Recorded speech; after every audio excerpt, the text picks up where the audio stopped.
जिसे हम कहते हैं ओशियन है। अगर ये अपना प्यारा भारत है तो ये है वह एरिया जो पूरी तरह से वाटर से घिरा हुआ है।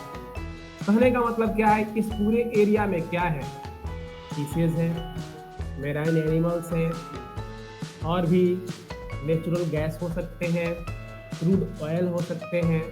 मतलब कहने का मतलब है कि फूड से लेकर के फ्यूल तक, फूड से लेकर के फ्यूल तक हर एक प्रकार के रिसोर्सेज हमको ओशियन के अंदर मिलते हैं। अब इस रिसोर्सेज को हम कैसे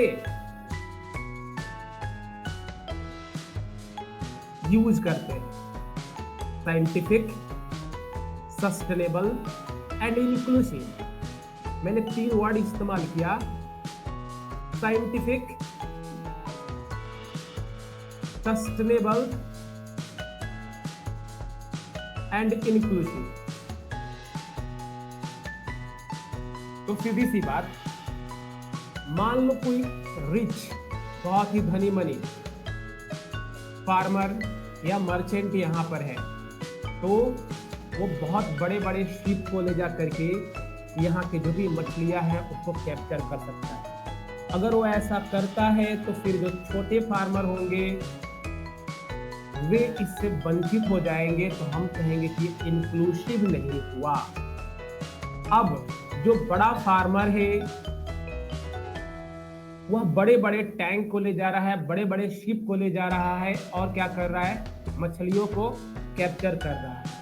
तो उससे क्या हो रहा है, बड़ी बड़ी मछलियां तो कैप्चर हो रही हैं, जो छोटी छोटी मछलियां हैं जिसको हम यूज भी नहीं कर सकते हैं फूड के तौर पर, वो भी कैप्चर हो जा रही हैं। तो इसका मतलब ये हुआ कि ये सस्टेनेबल नहीं हुआ।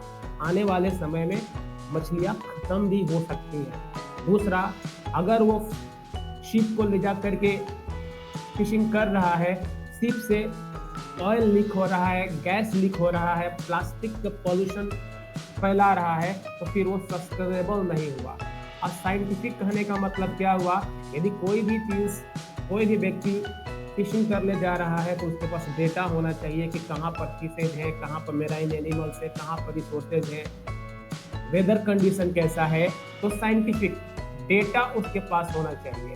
तो यदि साइंटिफिक हो, सस्टेनेबल हो, इंक्लूसिव हो, तो फिर ब्लू इकोनॉमी एक्सपोर्ट में बूस्ट करेगा, लाइवलीहुड को इनहेंस करेगा और हमारा जो 2027 का डेवलप इंडिया का विजन है उसको फुलफिल करेगा।